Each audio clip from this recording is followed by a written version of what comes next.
Hello everyone, welcome to today's class, and today we are going to know about the most important member of the parts of speech family. And who is that member? That's name is verb. तो verb क्या है? I have already told you about the verb while we were doing the parts of speech. Again we'll know कि verb क्या है. Verb is a word that expresses action, feeling और existence. Okay, मतलब verb जो है, क्रिया जिसको बोलते हैं, वो शब्द होता है जो एक्शन के बारे में बताता है. ओके, जो फीलिंग के बारे में, हमारी जो भावनाएं होती हैं, और एग्जिस्टेंस, अस्तित्व के बारे में बताता है. तो अब आप गाइस थोड़ा सा कंफ्यूज हो गए होंगे कि because you till now have heard कि verb only is a saying word, लेकिन ऐसा नहीं है बच्चों. Now I am going to write down 2 or 3 examples to get the point clear about this one. Okay, the first जो example है of this one, here you will write down Deepak writes. Deepak लिखता है. Second one जो है feeling की, अगर हम बात करें, दे फील सैड. वो कैसा फील कर रहे हैं? Sad.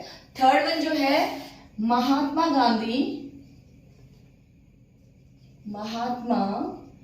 Gandhi ji was born on 2nd October. तो ये क्या है? Now you see, out of all these examples, first में क्या है? दीपक राइट्स, दीपक लिखता है. तो we are talking about the action done by Deepak. तो यहां पे you will write down this one, action. Okay, next जो है दे फील सैड, वो उदास फील करते हैं. तो here we have talked about the feeling और इमोशन. तो इन दिस वे वर्ब जो है वो फीलिंग को भी एक्सप्रेस करती है. Clear? Come to the third one, existence. तो यहाँ पे क्या है? Mahatma Gandhi ji was born on 2nd October. तो Mahatma Gandhi ji is the noun. Born on जो भी है वो ऑब्जेक्ट फॉर्म में करो, and here this one is verb. तो ये क्या है? ये वर्ब जो है ये एग्जिस्टेंस को शो कर रहा है. ओके, कि महात्मा गांधी जी का एग्जिस्टेंस था इस वर्ल्ड में.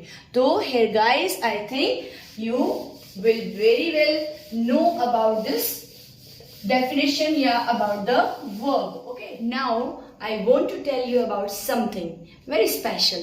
Okay, think about a family. क्या होता है? हमारी फैमिली में इतने सारे मेंबर्स होते हैं या बच्चे होते हैं, कई बार 3 या 4 बच्चे होते हैं, लेकिन होते हैं ना कि एक बच्चा पूरे परिवार का बहुत प्यारा होता है. क्यों होता है वो? क्योंकि वो अपने बड़ों का और सबका बहुत ओबीडियंट होता है और वो सबका काम करता है.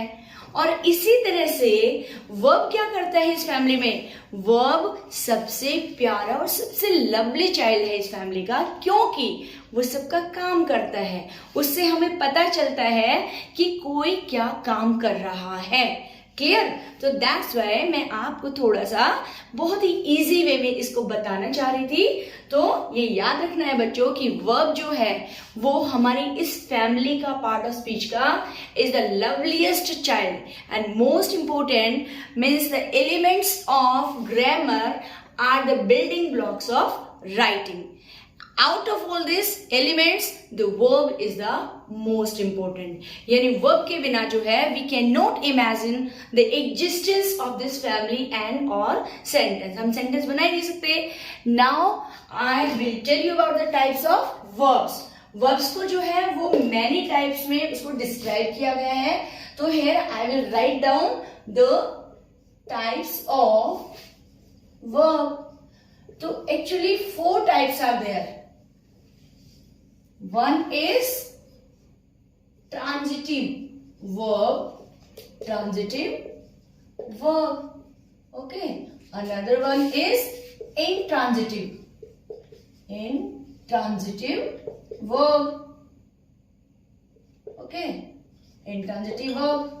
Third one is linking verb. Link जो करती है, linking verb. and the last one is auxiliary verb, or they are also called helping verb. Okay, so today helping verb. Today I will touch only these two types of verb. आज के लिए आप इन दो को forget करो, but have the same in your mind, because I am going to make multiple videos over the videos verb, sorry, because verb is a very vast, एक तरह से हम कहेंगे टॉपिक है. We cannot understand the verb only in one video. Okay, तो उसके लिए हमें 3 या 4 वीडियोस बनाने होंगे, क्योंकि वर्ब जो है वही हमारा मेन समझने का एक तरह से इंग्लिश को एक एलिमेंट है. Okay, so today we will do transitive and intransitive. Okay, तो टाइप्स ऑफ वर्ब में हम फर्स्ट टू करेंगे intransitive verb and transitive verb. First I will tell you about the intransitive verb. Intransitive जो verb है उसको हम बोलते हैं अकर्मक क्रिया in Hindi, and this is called transitive verb सकर्मक, जिसके साथ कर्म लगा हो, ऑब्जेक्ट लगा हो. एंड अकर्मक means not that does not require an object. तो what is the definition? Intransitive verb, a sentence with an intransitive verb has a subject and a verb. तो सबसे पहला क्या है? एक सेंटेंस जो इंट्रांजिटिव वर्ब जिसमें होती है, तो उस सेंटेंस में सिर्फ एक सब्जेक्ट होता है और एक वर्ब होता है. As I am telling you over here, Riya is laughing. ठीक है, तो हम first part of the definition, एक सब्जेक्ट, तो ये हो गया सब्जेक्ट, और एक वर्ब लाफिंग, तो only these two are there. तो एक फुलफिल कर रहा है ये, a subject and a verb. फिर आगे क्या है? Intransitive verbs often describe physical behaviour and movement. Physical behaviour, हम बैठते हैं, सिट करते हैं, स्टैंड करते हैं, ठीक है, स्माइल कर रहे हैं, तो ये मूवमेंट जो है हमारा वॉकिंग है, ये सब आता है फिजिकल बिहेवियर में. तो मतलब वो ऑफन उसको डिस्क्राइब करता है कि फिजिकल बिहेवियर, हमारा व्यवहार क्या है, हमारा शारीरिक व्यवहार कैसा है, हमारी मूवमेंट कैसी है, फिजिकल मूवमेंट. ओके, तो जैसे रिया इज लाफिंग, रिया हंस रही है, तो यहाँ पे the action is being done by Riya, but it only has, ये जो है केवल सब्जेक्ट एंड वर्ब है. तो वो सेंटेंस जिसके पीछे कोई ऑब्जेक्ट नहीं है, here we don't have any object, तो जिस सेंटेंस के पीछे कोई ऑब्जेक्ट ना हो, that is called intransitive verb, अकर्मक क्रिया. समझ आया? In the same way, Deepak is walking, तो दीपक क्या कर रहा है? वॉकिंग. और first condition is verb, Deepak जो है that is subject and walking is noun, verb. तो यहाँ पे क्या है? Deepak is a subject and verb, केवल एक सब्जेक्ट और एक वर्ब है, तो again we will call it an intransitive verb. और वॉकिंग क्या है? ये हमारी फिजिकल क्या हो गया? मूवमेंट हो गया, तो उसको शो कर रहा है. तो ये भी बच्चों ध्यान रखना है, इतना डिटेल में नहीं मतलब थोड़ा सा बताया जाता है, बट फिर भी you have also to remember physical behaviour and movement भी इसी कैटेगरी में आता है. Okay, now come to the second one. और एक जो है सेकंड जो है transitive verb. A sentence with a transitive verb requires, एक वो सेंटेंस जिसमें ट्रांजिटिव वर्ब होता है, उसमें जरूरत पड़ती है एन ऑब्जेक्ट, एक ऐसे ऑब्जेक्ट की, टू रिसीव द एक्शन, जो एक्शन को रिसीव करे. मीनिंग क्या है? Where the subject is acted upon, subject के ऊपर काम किया जा रहा है. ठीक है, तो for example, the speaker discussed different plans in the video. Speaker जो है वो क्या है? सब्जेक्ट हो गया. डिस्कस्ड क्या हो गया? वर्ब हो गया. ठीक है, different plans in the video, the whole will be understand as, जो भी है it will be understood as object. तो क्योंकि सेंटेंस में क्या है, इसमें एक ऑब्जेक्ट भी होता है, सब्जेक्ट भी होता है, वर्ब भी होता है. वन थिंग जो है इसमें ज्यादा आ गई है, उसमें there was no object, but transitive verb always followed by one object, one और टू ऑब्जेक्ट. ओके, तो इसलिए द स्पीकर डिस्कस, स्पीकर ने डिस्कस किया अलग प्लान्स के बारे में अपनी वीडियो में. अब देखो इसी को मैं ऐसे लिखती हूँ, the speaker discussed in the video, तो यहाँ पे हो गया सब्जेक्ट, ये हो गया वर्ब. लेकिन यहाँ पे जो है, अगर मैं क्वेश्चन रेज करती हूँ what, the speaker discussed what, तो Are we getting answer from this last sentence? No, we are not getting any answer. तो जब हमें आंसर नहीं मिलता, इट मीन्स की that is there is no object, means the object is not being acted, उसके ऊपर कोई काम नहीं हो रहा है. तो ये क्या है? Speaker discussed in the video. तो यहाँ पे व्हाट और who अगर आता है, what is the simple way to find out whether the verb is transitive or intransitive in a sentence? Simplest form जो इसकी है वो ये है कि अगर हम transitive verb में who और what को apply करते हैं, means here I have written what and who apply करते हैं after the verb, if we get the answer, अगर हमें उसका आंसर प्राप्त होता है तो डेफिनेटली वो क्या होगा? वो ट्रांजिटिव वर्ब होगा. Suppose the speaker discussed what लिखूं मैं यहाँ पे, मीन्स क्या डिस्कस किया? इसका आंसर क्या हमें मिल रहा है इसमें? Different plans. क्या डिस्कस किया? अलग अलग प्लान्स वीडियो में. तो ये व्हाट का आंसर इसमें हमें मिला, तो ये क्या है? ये ट्रांजिटिव वर्ब है. लेकिन सेकंड वाला देखो, the speaker discussed in the video, the speaker discussed what. Are we getting the answer of what? No, हमें यहाँ पे what का आंसर नहीं मिल रहा है. तो this one is incorrect sentence है. ये उसमें भी नहीं आएगा intransitive में, इसका मीनिंग ही क्लियर नहीं है. समझ आए? तो up to here you must know one more thing. जिस तरह से यहाँ पे हमें पता लगाना है कि अगर what और who ये दो क्वेश्चन वर्ड अगर हम पुट करते हैं वर्ब के सामने और अगर हमें वहां उसका आंसर मिलता है तो वो कौन सी होगी? Transitive verb. ठीक है. लेकिन इसका कैसे पता चले? इसमें सपोज करो यहाँ पे this one is clear I think, so I just rub this verb and now I come to that one transitive verb. तो ट्रांजिटिव वन जो है उसमें क्या होता है? इसमें एडवर्बियल फ्रेजेस या प्रेपोजिशनल फ्रेजेस ऐड किए जाते हैं. I will tell you. Suppose करो रिया इज लाफिंग. ठीक है. अब मैं यहां पे लिखती हूं रिया इज लाफिंग एट चिल्ड्रन. ठीक है. अब यहां पे मैंने ऐड कर दिया है. रिया जो है वो बच्चों पे हंस रही है. तो अब यहां पे हमने लिखा एट द चिल्ड्रन, किस पे हंस रही है. लेकिन जिस पे भी हंस रही है ये रिया इज लाफिंग, तो दिखने में क्या लग रही है? ऑब्जेक्ट है. ठीक है. और रिया इज लाफिंग, वो हंस रही है, वो सिंपल सा है ऑब्जेक्ट. लेकिन यहाँ पे नो ऑब्जेक्ट, क्योंकि यहाँ पे क्या है? जो रिया है उसका जो एक्शन है उसका इम्पैक्ट नहीं पड़ रहा है यहाँ पे. ठीक है. Means the subject is not passing its action over the object. इसको हम ऑब्जेक्ट बोलेंगे. सब्जेक्ट और ऑब्जेक्ट दोनों ही क्या होते हैं? नाउन होते हैं. रिया भी नाउन है, चिल्ड्रन भी नाउन है. लेकिन जो पहले यूज होता है सेंटेंस में उसको हम क्या बोलते हैं? सब्जेक्ट. और सेंटेंस के बाद में जो होता है उसको हम बोलेंगे ऑब्जेक्ट. तो जहां पे सब्जेक्ट के एक्शन का असर ऑब्जेक्ट पे ना हो, means where the object remains passive, जहां पे ऑब्जेक्ट पैसिव होता है, निष्क्रिय रहता है, उसके ऊपर सब्जेक्ट का फर्क नहीं पड़ता है, तो there we don't consider it as an object. Okay. तो ये चीज है एक तो.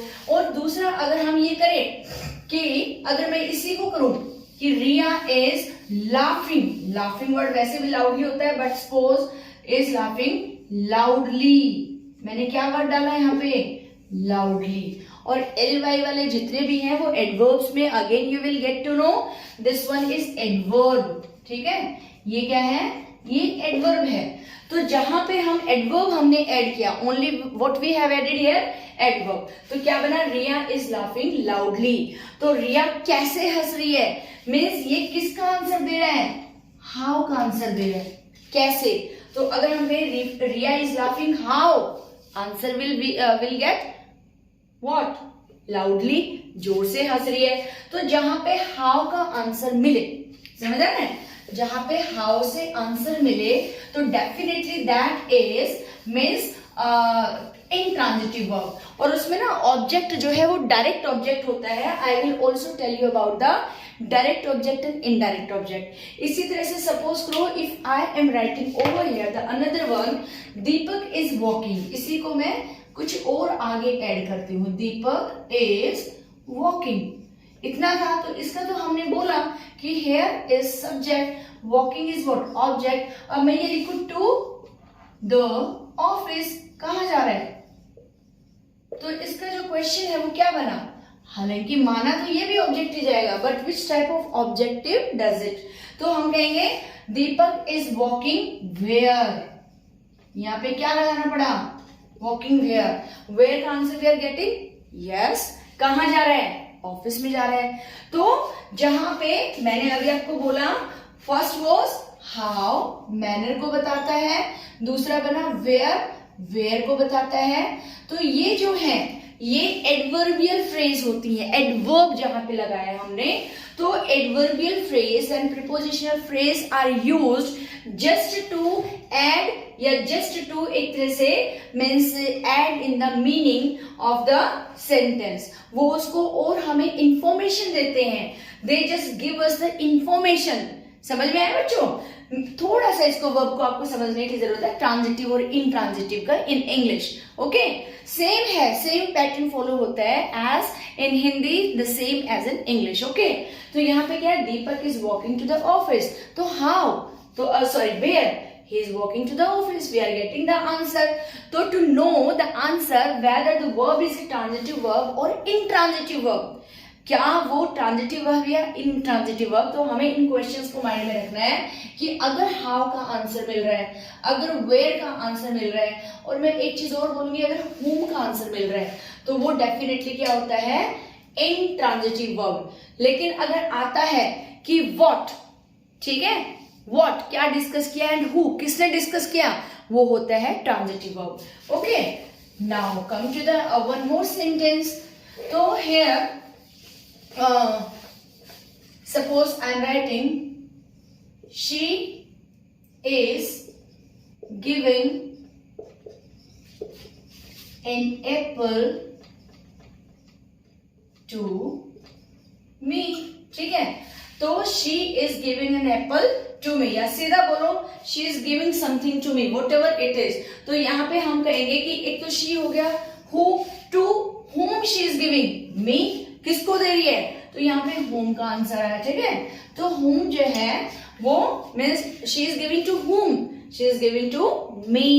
तो अगेन इसको हम एक डायरेक्ट ऑब्जेक्ट में लेते हैं, but it will be considered in the intransitive verb. Okay, अभी भी आई थिंक आपको शायद हल्का सा डाउट होगा, तो in a very simplest way I am telling you the same thing by one और टू एग्जाम्पल। सपोज करो मैं आपको दो सेंटेंस लिखती हूँ यहाँ पे। One is the birds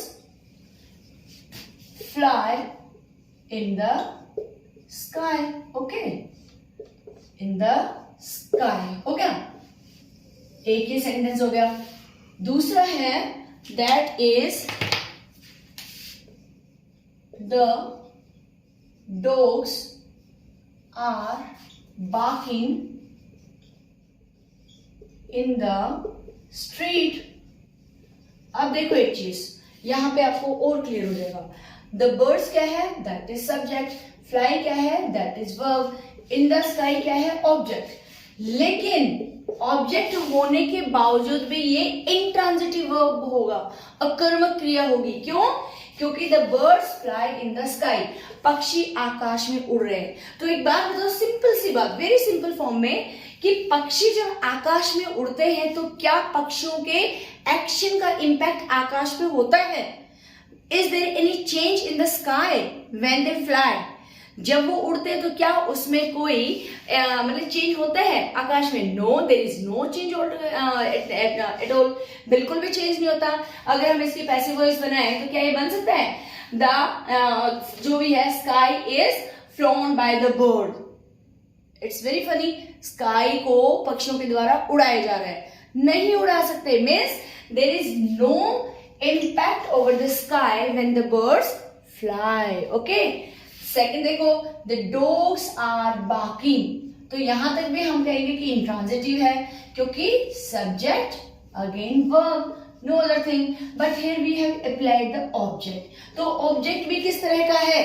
dogs जब गली में भौंकते तो क्या गली में कोई प्रॉब्लम होती है? गली नैरो हो जाती है, या गली वाइड हो जाती है, या गली में कोई मतलब कोई प्रॉब्लम होती है? No, the street remains the same, because here this dog, the subject is not passing its action to the street. Subject अपने एक्शन इसको पास नहीं कर पा रहा है क्योंकि it is not the receiver of the action, क्योंकि जो स्ट्रीट है वो ये जो एक्शन है उसके एक्शन को रिसीव ही नहीं कर रही है, इसके ऊपर कोई फर्क ही नहीं पड़ रहा है। तो I think up to here you have understood the meaning of intransitive and transitive verb. समझ आया आपको?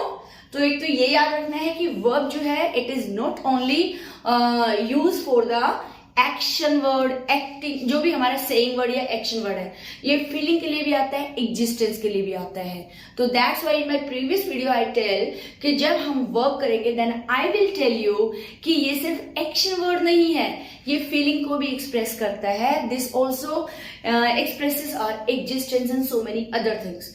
तो ये दो टाइप के वर्ब में से आपको समझ आ गया होगा। If still you are having some confusion, I will tell you some verbs जो कि मीन्स एज ए ट्रांजिटिव कई जो है वो उसके साथ यूज होते हैं, कुछ ऐसी वर्ब्स होती है जो सिर्फ इंट्रांजिटिव के साथ यूज होती है, ओके। और कुछ ऐसी वर्ब्स हैं जो दोनों के साथ होती हैं। तो I am telling you some more thing. बच्चों, हमने बात की ट्रांजिटिव वर्ब की और इंट्रांजिटिव वर्ब की, ओके। अब देखो, एक इंट्रांजिटिव बिल्कुल सेपरेट हो गया, it does not have any object, okay. और अगर वो ऑब्जेक्ट होता भी है तो मैंने बोला कि ऑब्जेक्ट जो है पैसिव होता है।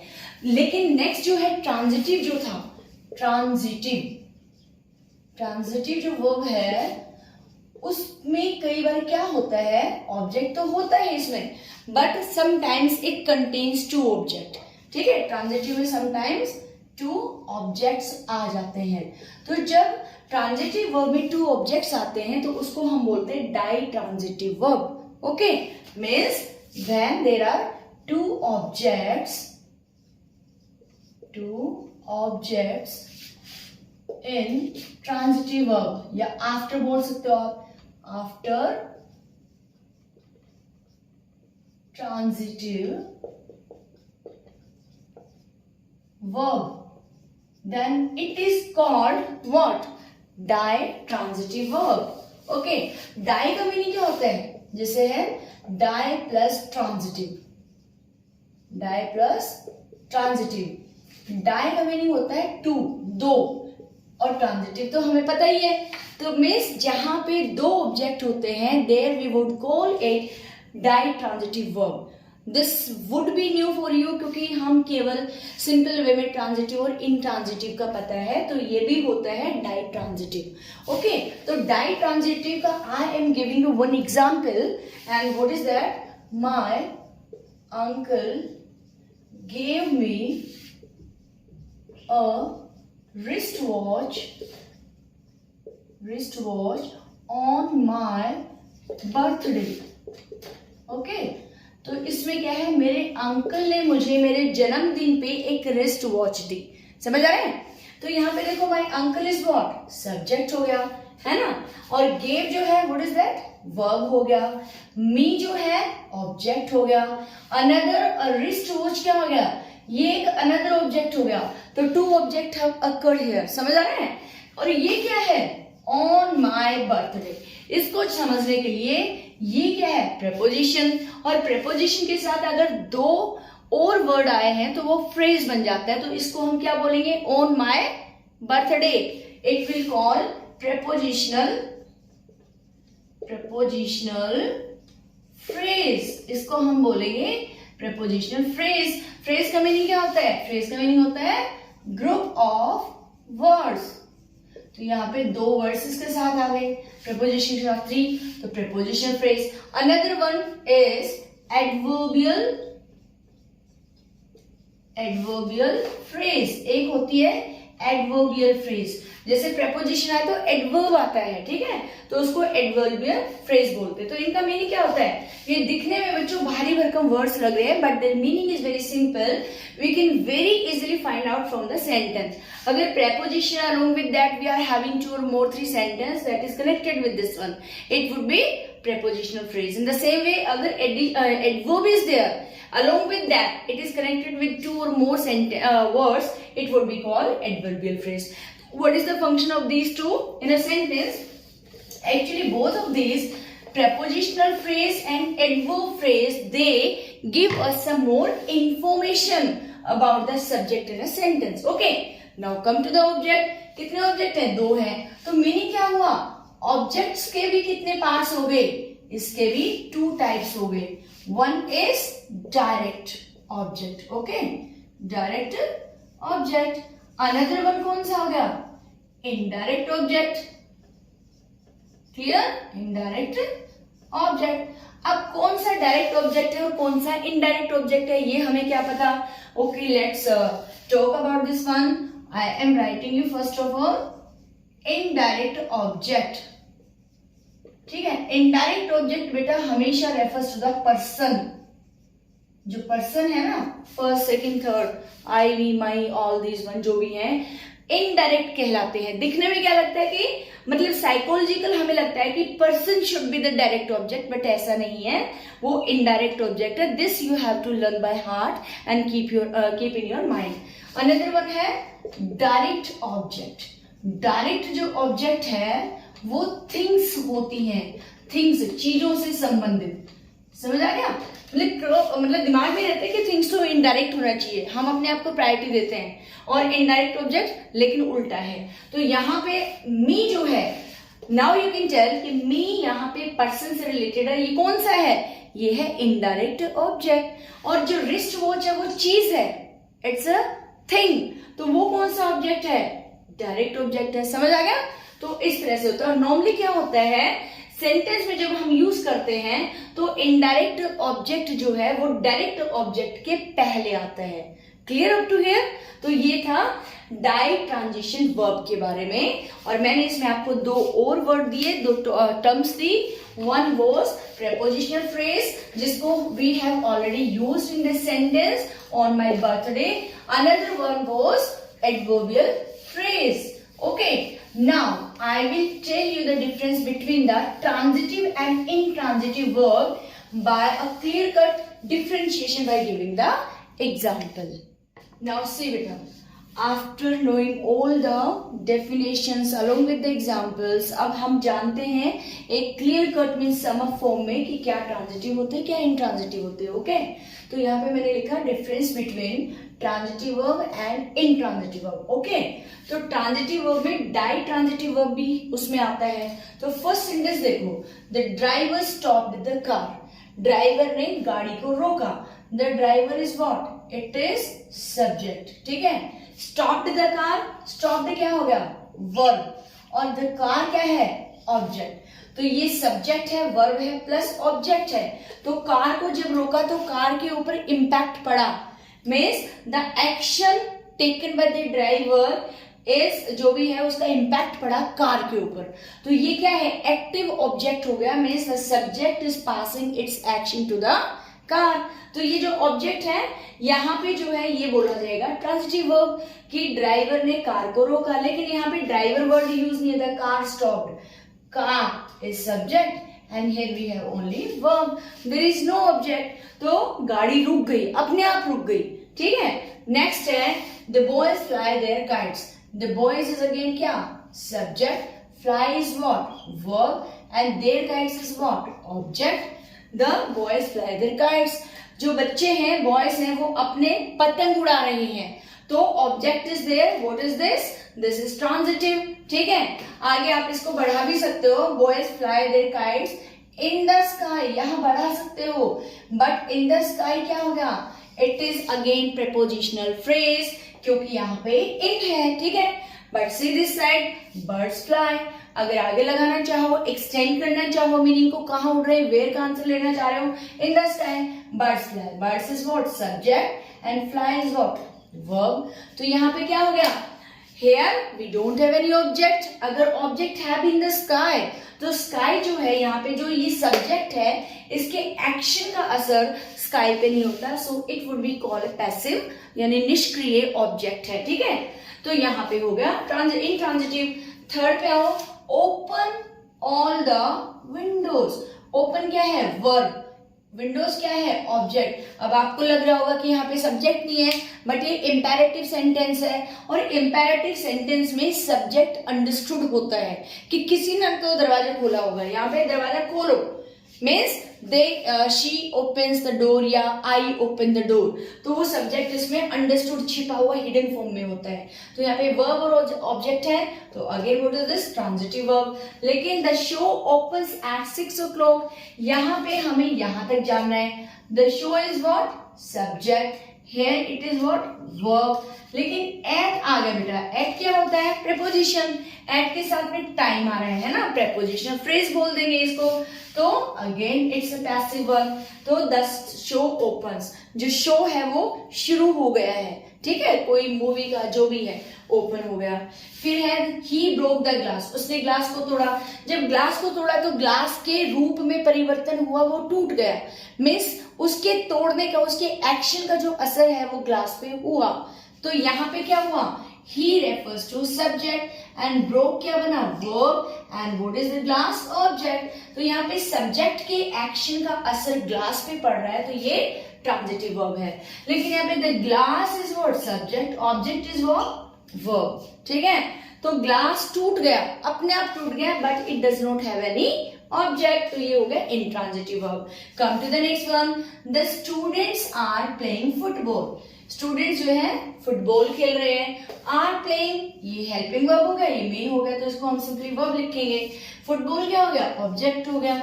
जब हम फुटबॉल पे किक मारते हैं तो फुटबॉल में मूवमेंट होता है, मतलब वो दूर जाता है, पास आता है, उसको थोड़ा सा मतलब वो पिचकता भी है उस जगह पे, उसको प्रेशर पड़ता है।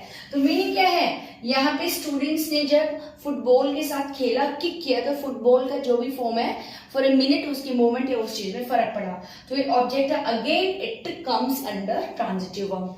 बट हियर देखो एक चीज बताती हूँ, the students play outside today, students खेल रहे हैं, स्टूडेंट्स इसको भी छोड़ा है जानबूझ के, students subject, play is verb. और ये आउटसाइड प्ले, अभी तक ना मैंने आपको शायद प्रेपोजिशनल फ्रेजेस के काफी एग्जांपल दिए, लेकिन बेटा ये जो है आउटसाइड टुडे, आउटसाइड जो था कहां पे, वेयर, ये एक तरह से एडवर्ब की फॉर्म में है, टुडे इज ऑल्सो एडवर्ब, इसको हम बोलेंगे एडवर्बियल फ्रेज, समझ आ गया।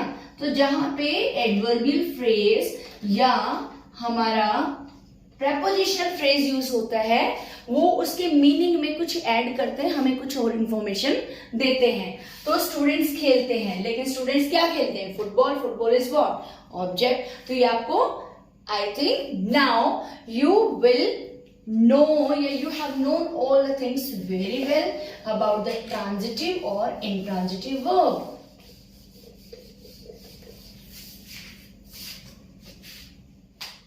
Yes, now बच्चों look over here. This is the last segment of our transitive and intransitive verb. ये आपका लास्ट वो है जिससे आपको और भी अच्छे से क्लियर हो जाएगा, ठीक है। यहाँ पे क्या है, some verbs can be transitive और intransitive but with a different meaning. क्या होता है कि ट्रांजिटिव में भी और इंट्रांजिटिव में भी सेम वर्ब आर यूज्ड, लेकिन दोनों जगह उनका मीनिंग डिफर करता है, अलग होता है, ठीक है। तो इस वजह से कुछ ऐसी वर्ब्स होती हैं जो एज ए ट्रांजिटिव भी यूज हो सकती हैं और एज एन इंट्रांजिटिव भी, लेकिन उनका मीनिंग डिफरेंट हो जाता है और शब्द वही होता है, एक ही शब्द है। जैसे यहाँ पे मैं शब्दों की बात करूं, sitting and here is also sitting. In the second one running and runs, basic तो रन ही है। थर्ड वन जो है डन और डूइंग। अनदर वन नेक्स्ट में है changed and in this one changed. और almost the last one SET set and the sun was setting, ठीक है। तो ये देखो, ये जो भी मैंने अंडरलाइन किए हैं दोनों ही उसमें, मतलब इंट्रांजिटिव और ट्रांजिटिव दोनों में वर्ड सेम हुए हैं, लेकिन इनकी मीनिंग अलग हैं। तो अगेन रिमेंबर सेम थिंग कि हम एक ही पर्सन हैं, अलग अलग जगह पे खड़े होते हैं, तो हमारा अलग प्लेटफॉर्म पे खड़े होते हैं, हमारा फंक्शन अलग हो जाता है, लेकिन हम एक हैं। तो ये वर्ड्स भी सेम हैं, ये जो वर्ब है ये बिल्कुल सेम है, sit sit like this one, लेकिन एक कॉन्टेक्स्ट में उसका मीनिंग अलग होता है और दूसरे कॉन्टेक्स्ट में उसका मीनिंग अलग हो जाता है, क्योंकि वहां पे कुछ अलग वे से काम कर रहा है। Now take the first one, Deepak is sitting on a chair. Deepak एक कुर्सी पर बैठा है, तो यहाँ पे सिटिंग का मतलब क्या है, it tells about the physical position of Deepak, मतलब फिजिकल शारीरिक उसकी पोजीशन क्या है, मीन्स वो बैठा हुआ है, सिटिंग पोजीशन में है, ठीक है। लेकिन यहाँ पे क्या है, Deepak is sitting in exam. Exam के आगे जब सिटिंग लगता है तो यहाँ पे बैठना मीनिंग नहीं बनेगा, यहाँ पे टेकिंग एन एग्जाम, वो एग्जाम दे रहा है, समझ आया। तो देखो यहाँ पे सिटिंग का मीनिंग चेंज हो गया, उसका मीनिंग बन गया टेकिंग एन एग्जाम, एग्जाम देना। बट यहाँ पे सिटिंग होना चाहिए, चेयर पे बैठना। एक वर्ड है same but meaning differ because of the function in a sentence. समझ आ गया बेटा, तो ये चीज है। नेक्स्ट है Riya is running fastly. Riya दौड़ रही है, means to move faster than walk, यानी चलने से ज्यादा तेज दौड़ना। तो इसका मीनिंग रनिंग का सबको पता है, दौड़ना। तो फास्टली कैसे दौड़ रही है, एडवर्ब लगा दिया, how she is running fastly, वो तेज दौड़ रही है। तो रिया इज रनिंग फास्टली, दौड़ना। यहाँ पे क्या है, रिया रन्स है होटल। अब यहाँ पे रन्स का मीनिंग क्या होता है, टू मैनेज, मैनेज करना मतलब उसको संभालना, टू कंट्रोल, ठीक है ना, ये चीज। यहाँ पे रन का मीनिंग दौड़ना नहीं है, यहाँ पे है रिया एक होटल को मैनेज करती है, उसको चलाती है, समझ आ रहा है। तो रन और रन दोनों का मीनिंग डिफरेंट है, ठीक है। नेक्स्ट है have you done your homework. ये डन जो है वो कंप्लीटेड की फॉर्म में आया है, क्या तुमने अपना काम कंप्लीट कर लिया है, कंप्लीटेड की फॉर्म में। But see here she is doing well in her exam, वो अपने एग्जाम में एक्सीलेंटली काम कर रही है। तो डूइंग वेल का मतलब हो गया यहाँ पे परफॉर्मिंग वेरी वेल, ठीक है, परफॉर्मेंस को शो कर रहा है। परफॉर्मेंस यानी जो उसकी परफॉर्मेंस है वो कैसी है, समझ में आ रहा है। तो देखो डूइंग, डन, ये डूइंग, उसका फॉर्म कुछ भी हो बट रूट वर्ड सेम है। यहाँ पे कंप्लीट करना और यहाँ पे डूइंग का मीनिंग है उसकी परफॉर्मेंस वेल है, अच्छी है। नेक्स्ट है मैरिज हैज नॉट चेंज्ड हर, शादी के बाद भी वो नहीं बदली या शादी ने उसको नहीं बदला। तो यह चेंज्ड का मीनिंग है to change occur in her behaviour या इन हर नेचर, वो परिवर्तन जो उसके बिहेवियर में आया है।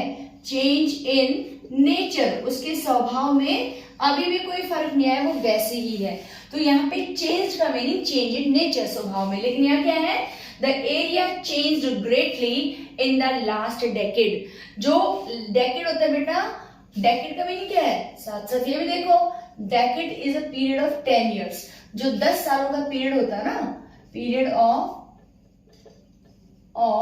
10 years, 10 साल के पीरियड को बोलते हैं 10 years। के पिछले 10 सालों में ये जो एरिया है वो ग्रेटली काफी चेंज हुआ है। तो यहाँ पे फिजिकल चेंज है, चेंज सेम है, ये नेचर में चेंज है, ये फिजिकल चेंज है कि यहाँ पे मे भी पहले पेड़ पौधे होंगे बट अब उनको काट दिया गया है, तो इस जमीन पे काफी फिजिकली चेंज आ गए, समझ आ रहा है।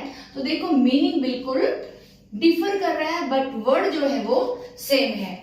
अब लास्ट जो है, Kusum set a chair next to bed. Set का मीनिंग हो गया पुट, रखा उसने, ठीक है, या प्लेस। कुसुम ने अपने बेड के पास में कुर्सी रखी, लगाई। तो यहाँ पे सेट का मीनिंग क्या बना, पुट, रखी। लेकिन the sun is setting, setting होता है अस्त होना, सूर्य अस्त हो रहा है ना। तो ये एक तरह से वर्ब का काम कर रहा है, इसमें ये भी वर्ब है बट मीनिंग डिफरेंट है। तो आई थिंक आपको ट्रांजिटिव बेटा और इनट्रांजिटिव वर्ब का बहुत अच्छे से समझ आ गया होगा। और अभी इसकी 2 या 3 वीडियो और बनेगी। एज आई टोल्ड यू, ये इस पार्ट ऑफ स्पीच फैमिली का सबसे प्यारा बच्चा है और इसके कंधों पे ना बहुत सारा काम है। तो उसके काम के अकॉर्डिंग इसको अलग अलग कैटेगरीज में डिवाइड किया हुआ है। और एक बहुत ही वास्ट टॉपिक है, बहुत ही बड़ा टॉपिक है, बट ये इंपॉर्टेंट भी है। If we know the verbs, verb को अगर अच्छे से जान ले तो इससे बहुत सारे फायदे हैं। Number 1, it increases our vocabulary. हमारी जो वोकैबुलरी शब्दावली है, इंग्लिश के वर्ड्स हमें ज्यादा आते हैं। जितने वर्ड्स के कांटेक्ट में आएंगे उतने हमारे शब्द बढ़ते हैं और वोकैबुलरी बढ़ती है। वोकैबुलरी बढ़ने से our spoken English is also जो है इम्प्रूव, वो भी इम्प्रूव होती है, क्योंकि इंग्लिश बोलने के लिए हमें वर्ड्स की जरूरत है और वर्ड्स में भी बोलने के लिए हमें वर्ब्स की जरूरत है। तो in this way you I think learnt a lot from this video, and I will also make 2 or 3 more videos over the same topic verb, as it is a very vast topic. Thank you बच्चों, and have practice, और आप थोड़ा सा dictionary भी use कीजिए whenever you come to any verb, तो आप ये देखने के लिए कि ट्रांजिटिव है या इंट्रांजिटिव। तो वर्ब के बिना डिक्शनरी में अगर आप देखेंगे तो एक लास्ट चीज मैं आपको बता दूं, सपोज अगर आप डिक्शनरी में देखोगे ना उसको कैसे लिखा मिलेगा, यहाँ पे जैसे मैंने लिखा एक लिखा डिक्शनरी में कोई वर्ड है, जैसे यहाँ पे वर्ब लिखा, अगर उस वर्ब के उसमें लिखा होगा आई, तो आई का मीनिंग होगा इंट्रांजिटिव। समझ आ रहा है? इंट्रांजिटिव वर्ब की मीनिंग होगा वो। अगर वर्ब के आगे आपका मीनिंग आएगा टी, ठीक है, ये आए था, ये है टी, टी का मीनिंग हो ट्रांजिटिव। तो डिक्शनरी को भी बेटा देखने की कोशिश करें, and also try out to know the different meanings of the same word, so that you may understand the different structures and different what should I say, the sentence formation in grammar. Okay, thanks a lot.